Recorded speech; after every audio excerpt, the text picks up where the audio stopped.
Hey guys, hope you're doing awesome. If you're new to disc golf, then please tune in for this video. I'm gonna share a lot of information, answer a lot of questions that I wish I had known when I first got into disc golf. I just got these in the mail today, and no, I'm not gonna recommend right out of the gate you do what I did and buy a million discs. Let me come down here so you can see me. If you just got hooked on disc golf and are really jumping into it, you want to know, all right, what disc do I need, what order, how do I throw further, what disc will fly far for me at my arm speed, how do they fly, or what do I need to look for in a disc, what do I need to look for in a disc golf bag. I'm going to try to cover everything that I can think of. It's going to be a longer, probably a 30-minute video, but I'm really going to just kind of talk through, answer all the questions that I had to search for on the internet. For example, I remember like everyone kept saying, oh yeah, when they beat in this and when the disc beat in and where, and I was like, it took me a minute. I was searching and I couldn't find directly the answer that, yeah, well, as discs get beat in, they become more understable, meaning for a right hand backhand throw, they want to turn to the right before they slow down and get that low speed fade back to the left. So why is that? I think actually a lot of people might not even know, but I've spent a lot of time thinking about it, researching it, and I'm pretty sure, 90% sure, I know exactly why discs fly the way they do, kind of what shape makes them understable and stable, what other characteristics. But let's jump back to the beginning. I'm gonna get comfortable over here. The first disc that you need is a putter, and unlike ball golf, you don't need to drive with a driver or an iron. You can actually drive with a putter off of the tee. So I'm going to try to block the wind here. So one disc, that's it. That's all you need to get started and go and have fun. And until you can throw about 150 feet with a putter, you really can, you're not going to find much benefit with other discs. The next disc you'll want to step up to is an understable mid. A Comet, a Meteor from Discraft, a Paradox, an Uplink from MVP, depending on what you like. Just an understable mid. I like the Fuse from Latitude 64, but that's going to give you a little bit more extra distance as like your second kind of distance disc. But putters, that's all you need. In deciding on how to find a putter, the main factor is whether you like a beaded putter or a beadless putter. All right, so that's the most important factor. Here's my putter that I like, and I highly recommend this because the price and the plastic feel, it's super grippy at first, and it flies between like a Proxy or an Envy, where it's, when you throw it, it's an awesome thrower too. You throw it, it goes dead straight, but it has a nice defendable, like a 0.2 fade, or maybe like a 0.1.5 fade. So great. This is the Yikun GUI, GUI. The feel is great. It feels like a Proxy or an Envy. It's shallow, beadless, grippy at first, but then as you throw it, as it ages, it gets slicker. So it's a nice throwing putter too. But you can't beat it because it's like $8 on Infinite Disc site, brand new. Sometimes, or if you buy a pack of 10, you can get 10 for $60, I think. So very inexpensive, very awesome putter that nobody really knows about. Or beaded. Now, if you like the feel of a bead, there's a benefit when you're holding it. You can kind of rest your finger on it or hook your finger up under it. It's really just a comfort feel. They both fly pretty much similar. If you have base plastic, a beaded putter maybe will help the disc not wear out as fast, so it might hold its stability and not become as understable as quickly. But it's more, for me, more important that it feels good, especially if I'm going to throw it. I like a shallow throwing putter because all the drivers and mids are usually shallow, and so to get that consistent kind of feel, even with a putter, I don't like too deep of a putter personally because I feel like it gets hooked on my fingers. But if you got big hands, you might like a deep putter. It's just all preference and feel. All putters putt pretty similar. There's some benefit to an understable putter that it'll fly straight on the pole, but if you're in a windy area, I would recommend something that's more overstable, more dependable. because you're going to get a little bit more consistency, especially even if the wind picks up. So, you know, neutral, overstable, it's all preference, but feel is the most important thing with putters. You can use different putters for putting and throwing, use the same one. Just know if you use a base plastic putter for putting and throwing, it's gonna get broken in quickly and the putting might fly different.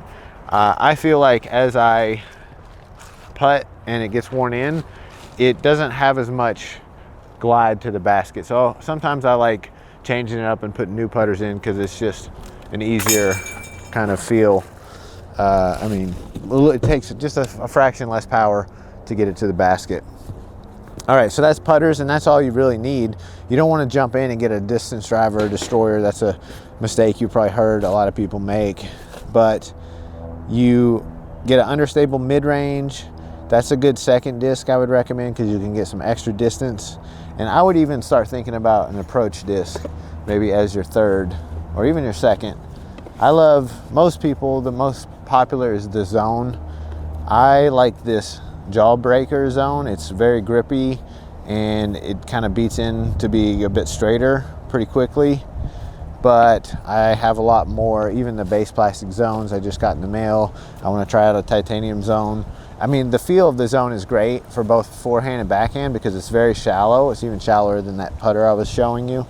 But it's just hard to beat for an approach disc. So the approach disc is great. Once you've thrown off the tee, you got 100 feet, you got 50 feet, whatever the distance you need to get around a tree, 75 feet, an approach. That's going to be, the Zone is going to be a great choice because it's going to be very dependable to get to the ground. When you throw it flat, you can count that once it starts to slow down, it's going to kind of crash. So you aim that, line out wide of the disc, forehand, and it'll crash into the right.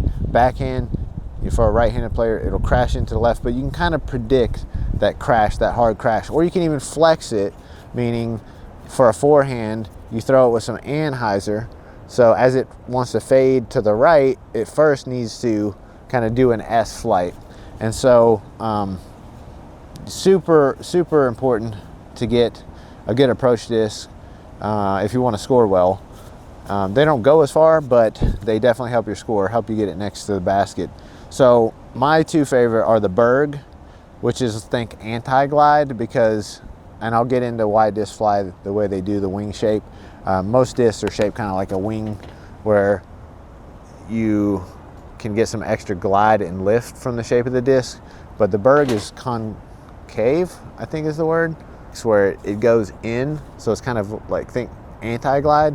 When you throw this thing, you have to throw it real hard, but as soon as it starts to slow down, instead of crashing into the ground, it actually wants to kind of drop out of the sky. So so great for approaches. It feels a little weird. It's a little bit bigger, a little bit deeper, but it's great for little rollers too. If you got to roll it around the bush, because it's shaped kind of like a wheel on the outside, there's a lot of weight on the outside. So a little forehand flick. I like to do forehand approaches because you can look at the target and I'm more accurate just seeing the target, doing a little flick of the wrist. If you don't have a lot of touch, you might find backhands better, but for that, when you, even at a slower speed, all that weight is on the outside and it really helps fight the torque and get spinning nice and straight quickly. So Berg, Zone, consider that for one of your first discs. I mentioned the understable mid-range. I use the Uplink because it's very understable. You can just, even if you can only throw 125 feet, you can get a little bit of turn out of this, meaning backhand, it's going to go to the right before it finishes back left, and the fade is not too hard. But this is a great one because not only is it very understable, it's not like, it does kind of want to come back a little bit. Some are, like the Paradox is a little bit too much. You get it turning and it might run away from you. But this, is very controllable touch. And I still love to bag it because for patent pending, when I can't get a lot of power on it, or weird shots where maybe I got to throw up through a gap in the trees, instead of it, being so nose up that it wants to stall out quickly, it's so understable, it'll kind of push straight and then fade easier. you know, forehand or backhand, either way. So very helpful and great when you're brand new. And then, you know, if you're really wanting some big distance early on, which everyone does or you need, you might want to jump up to like a 7, maybe 9 speed at most. You don't need an 11 speed until you're over 200, 250. I mean, if you're throwing a forehand, you might need an 11 speed, you know, 225, 250. But really, you're going to get the same distance with a 9 speed as you will a, you know, a driver, a 12 speed. So even though, I'll show you the differences here. You know, the speeds, the 9 speed, the 12 speed, you might think, okay, 12 speed, it'll go faster. Yeah, it'll cut through the air better because it's a little more aerodynamic, so there's less drag on it with this, but this wider rim will make it too overstable unless you throw it at that high speed. So, and if for like a 12 speed, even though this is a very understable disc, this Thrasher 12.5 -3 turn, a lot, very understable if you throw it fast. If you're only throwing it at 150, 200, 250 feet, it's just gonna immediately want to stall out because at that speed, it doesn't have enough air going over it. So now's a good time to tell you about kind of how discs fly and what makes them stable versus understable. This is kind of a neutral one. Here's a Firebird that's very overstable, and let's get a very understable disc. Let's do an understable driver. Let's do the Underworld, Westside Disc Underworld. This is custom print. I just got it recently too. I've been buying a lot of discs lately. Anyway, all right, so the parting line is what is going to determine what makes the disc overstable or understable. The lower the parting line. So think of the parting line on the disc as where the top and bottom molds of plastic come together. There's kind of a line. I don't know if you can see it. It's kind of bright here. Let me see if we can adjust this. Let's go over here. So bright here. 1 second. I'm new to this. All right. Let's try this.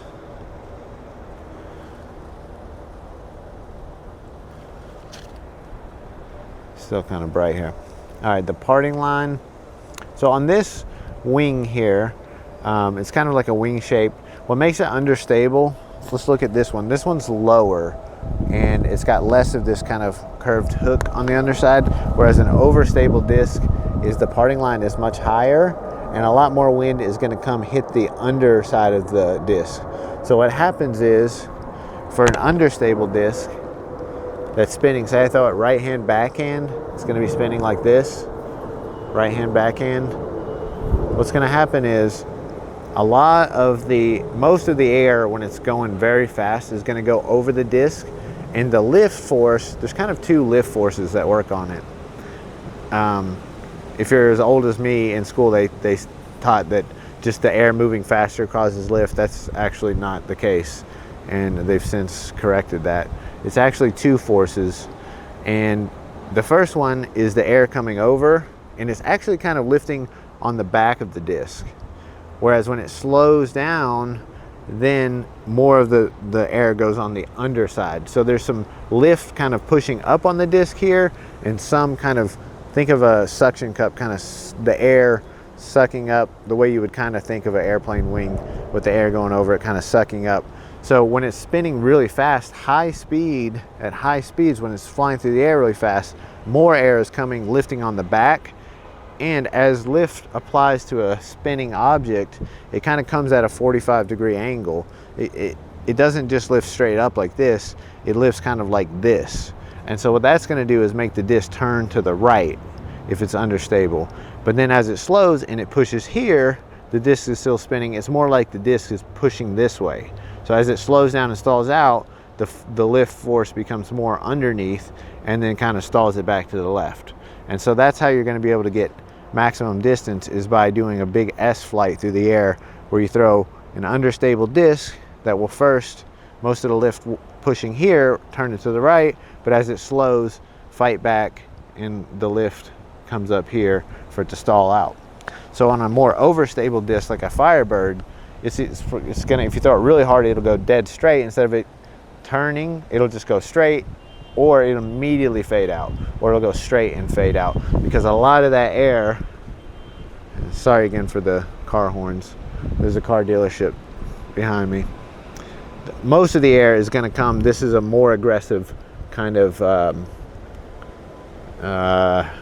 what's the term for this, just the underside of the wing here, the underside of the rim is more scooped. So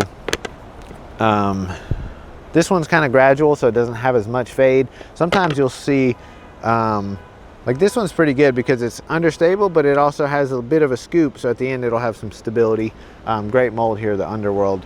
But that's what you kind of look for, is how low the parting line is and the shape and how big of the wing. More pop top means it'll have kind of more lift, more maybe initial turn. Flatter discs tend to be more overstable because they don't have as much of that wing shape. So yeah, I haven't seen a lot of people talking about that so much, so I figured I would go ahead and fill you on so you can keep that in mind as you're looking to buy discs. But again, you don't need to buy like a ton of discs. Let me adjust this here real quick. All right, so you don't need to buy a ton of discs to get started. A putter first, understable mid-range. Recommend the Meteor, the Uplink.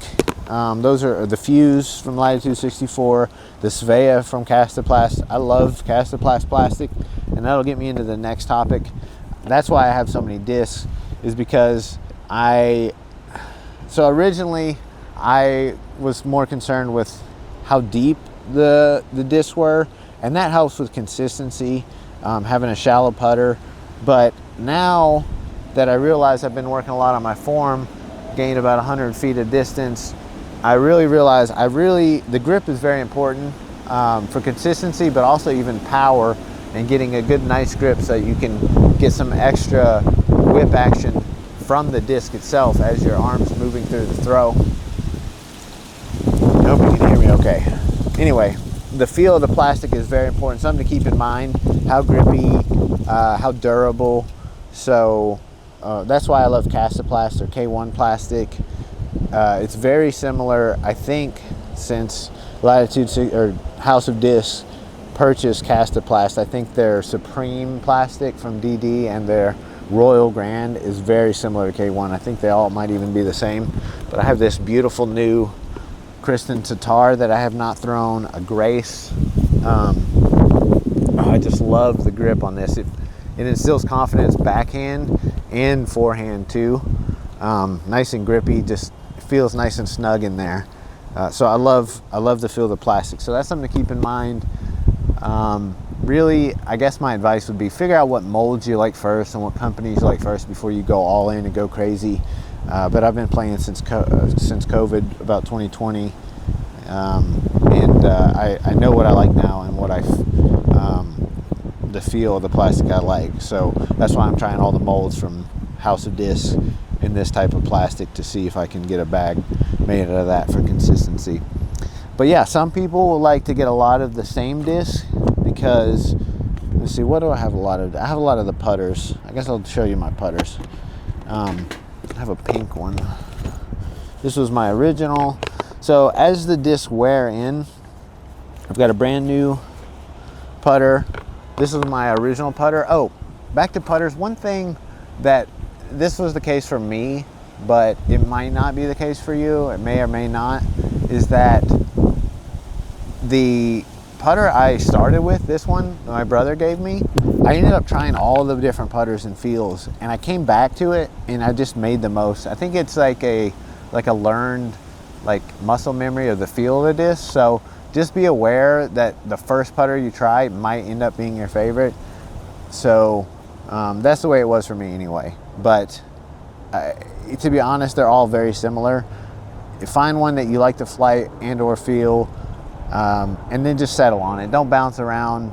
That's my advice, is you don't need to try every putter. Ultimately, they're all very similar when it comes to putters. So just get the feel you like, either stable, understable, and then you can wear them in. So as discs get worn in, this one I've had the most, The paint is kind of fading off.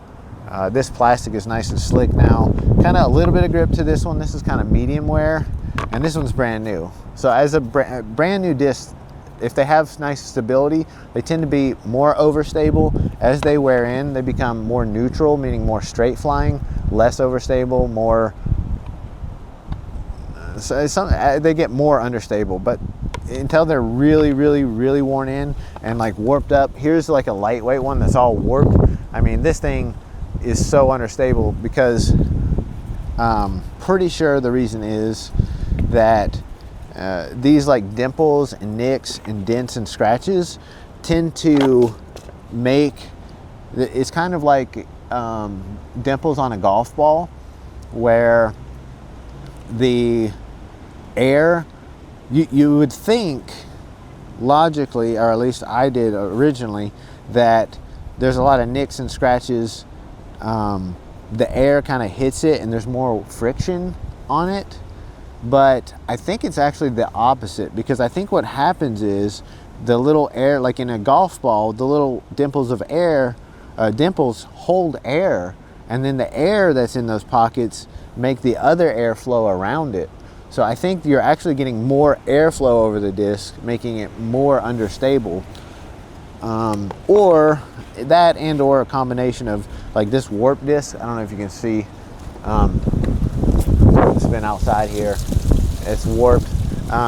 It can have more friction, I guess, maybe on the disc as it's spinning on the top.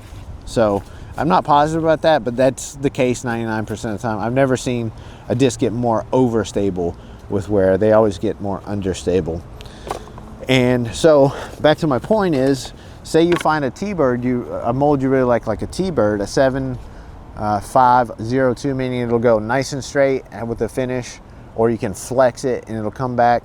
Well, you maybe want to, if you love that disc, you just get some of the exact mold in the same plastic and you wear them in. So the one that's worn the most becomes understable, where you can throw your understable 7-speed and it'll kind of go to the right and finish straight. And then you can have one that with medium wear that'll maybe go to the right a little bit but finish back or fade a little bit, and then have a newer one that's more overstable. Some people like to do that when you're new, and if you're wanting to get into tournaments right away, you might not have time to do that. So no need doing that unless you really love something. But there's so many awesome discs and plastics and things. Part of the fun for me is just trying. Obviously I love discs and how they fly, and so, you know, don't miss out on not trying some cool discs, because you never know, there might be a better disc for you than the one you're in love with, and you'll never know unless you try. So those were kind of the main things, the main questions I had when I started. And give me 1 second, let me see if I can think of anything else. You know, you want to work on your shot types, your approaches. Don't neglect putting. If you want to score well, it's worth investing in a basket for practice. Luckily, my brother gave me one, so I had that luxury, and that's probably still my strength, because I can come out here and putt a lot just for fun in the yard when the kids are playing. That's going to be super helpful for your score. Practicing your approaches, having a versatile game, meaning forehand and backhand, is great. Try not to learn bad habits. Try to work on your backhand form right out of the gate. I didn't learn right, and it took me a long time to figure out how to throw properly, and I'm still working on it. I've been working on it for 3 months straight. I went from about 300 feet of max distance to now I had a 2 go over 400 in the field the other day, flat field, no wind. So I gained at least 100 feet since when I think, just to let you know, I was kind of curious what people threw. When I first started, I was forehand predominant for the first year only, and I threw a forehand. At first I was getting halfway to a 200-foot hole, 100 feet, 125, 150. I guess I got it at 175, 200 feet pretty quickly, a month or two with forehand. But then it took me a while. Over the course of the next year, I was maxing out about 270 feet with my forehand, or I guess over that full year, to where my max distance on forehand is still 270, 300 feet if I get a full flight out of my understable forehand disc.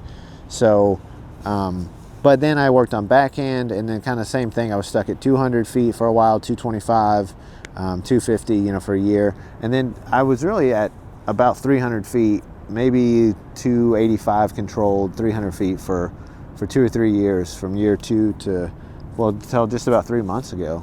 So, you know, don't feel bad about your distance. Just if you're stressing about that and you really want more distance, take the time to get a little cheap tripod like this and film yourself with your cell phone. I mean, that's the easiest way, is just film yourself throwing into a net. I have a net here, and the Tech Disc, I mean, it's expensive. It's $300, but that was a game changer for me, and I would never have been able to gain 100 feet if I didn't use the Tech Disc. So I don't have any affiliates now. This is my first video. If this video becomes really popular for whatever reason, then hopefully down the road I will, so you can check on notes. But it's techdisc.com, I think, that I recommended. Just a cheap net to throw in on Amazon. And I don't know what else I recommend.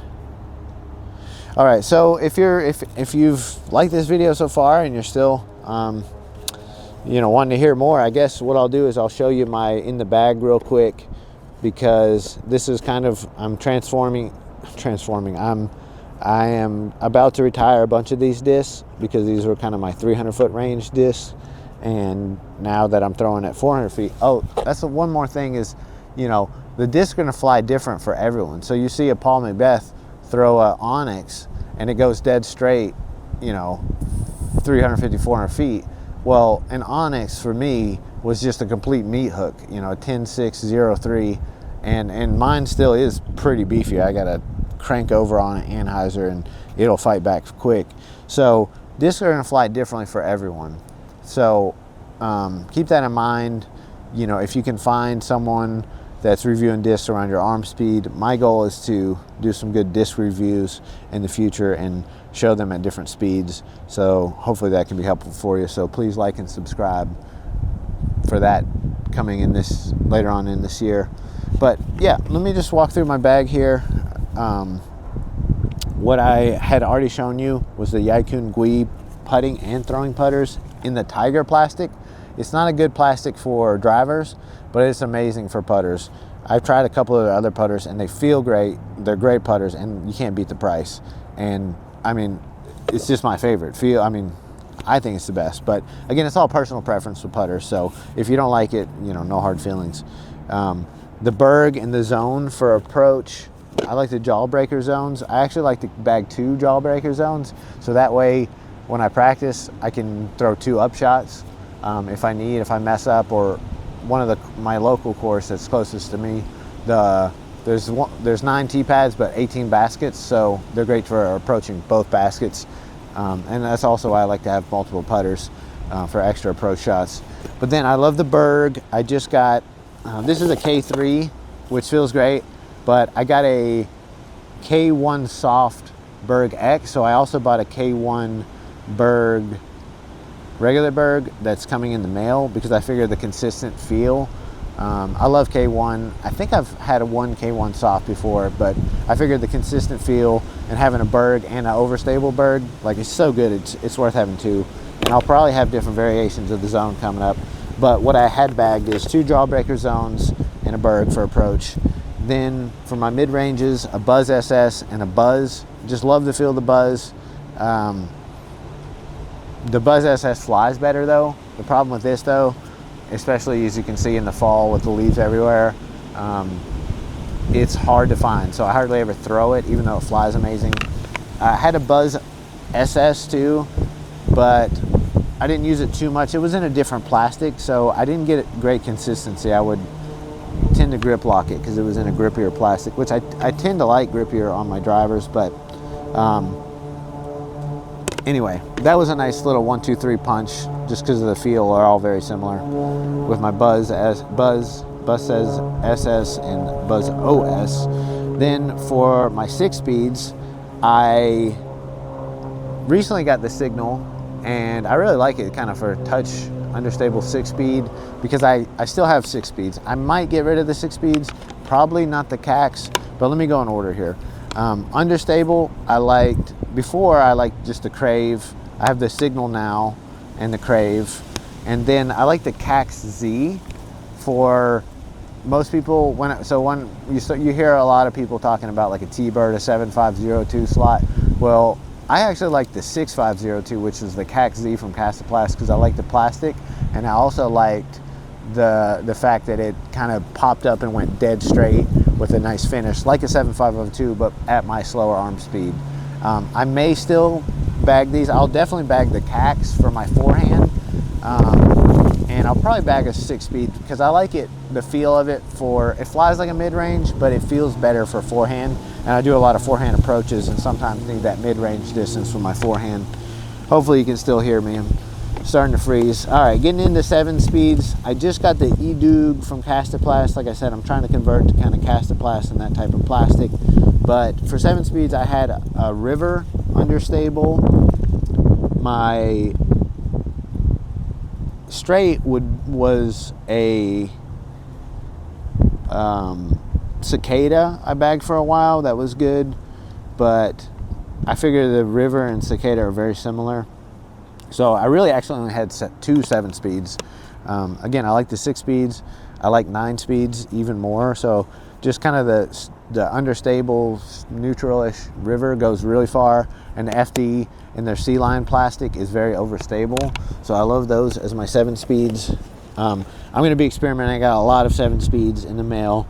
I'm going to really hash that out and work out my 6, 7 speeds. And kind of from up there, this is all going to change. But what did I like? So for my 9 speeds, understable ESP Heat, a Falk. Where did I put my Falk?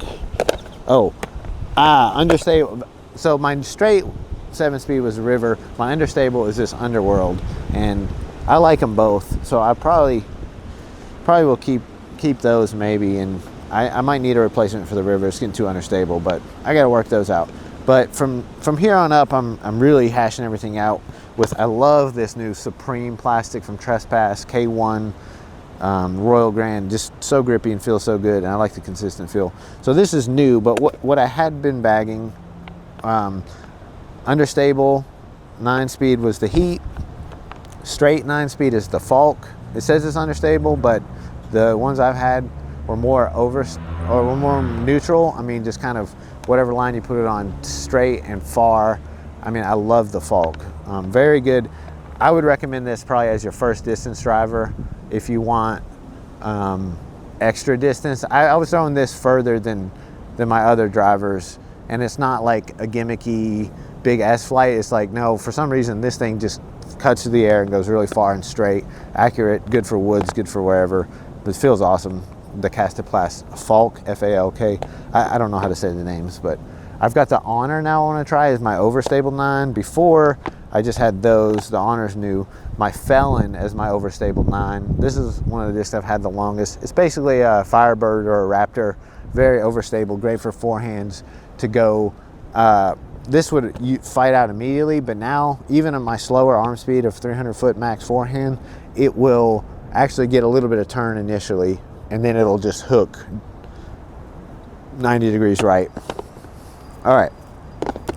After that, my drivers I didn't really have hashed out, but I had a Zeus that I like for forehand and this Daedalus for forehand. Beat in Z Zeus and this Daedalus. Actually, I found this when I was first playing. This has got my number on it, but in the woods, 13.6, -3.2.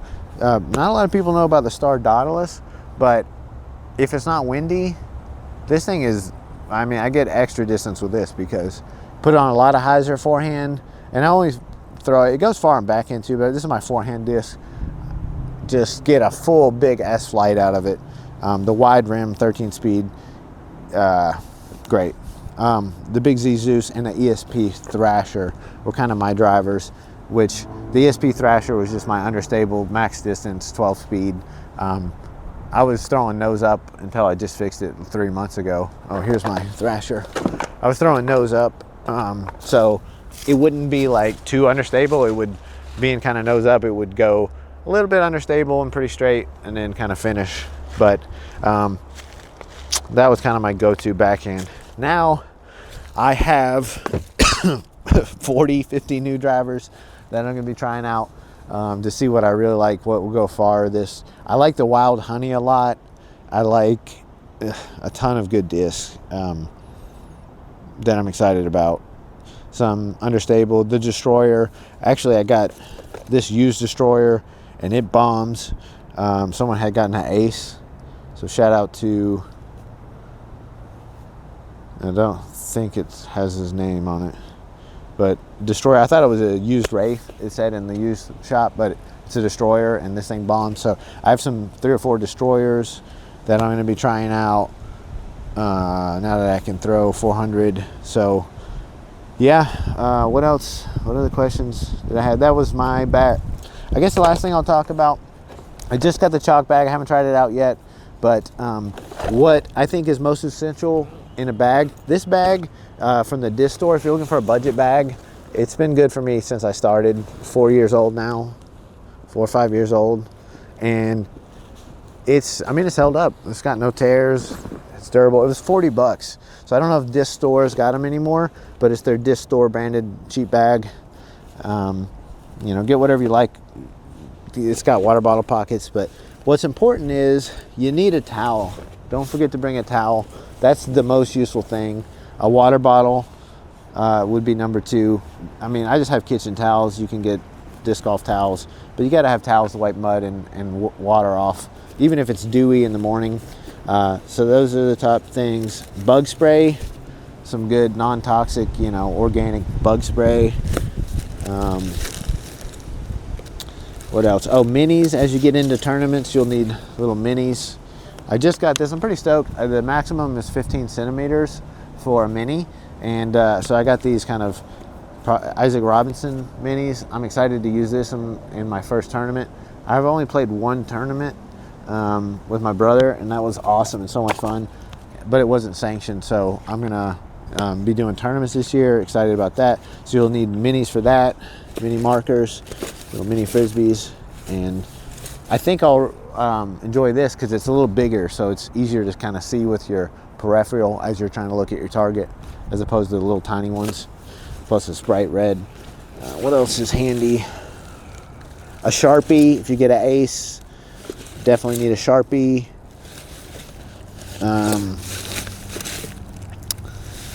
You know, I used to take my dogs with me. I have some dog bags in here, a flashlight. Those are really the main things. Water bottle, towel, a Sharpie, bug spray, chalk bags. Now I'm going to try that out. I'm excited. I got a whale sack here. But hopefully you found this informative, helpful. This is my first video, so please let me feedback on what you think. Subscribe, and I have a 2-year-old going to school probably in the fall, but I'm gonna try to do a little bit, get into some disc reviews this year, kind of get used to this, see how it goes, kind of practice.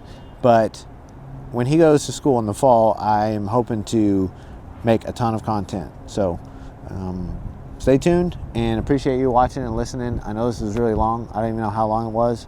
Hopefully it's helpful. Hopefully you enjoyed. If you did, please like and subscribe. I would really appreciate it.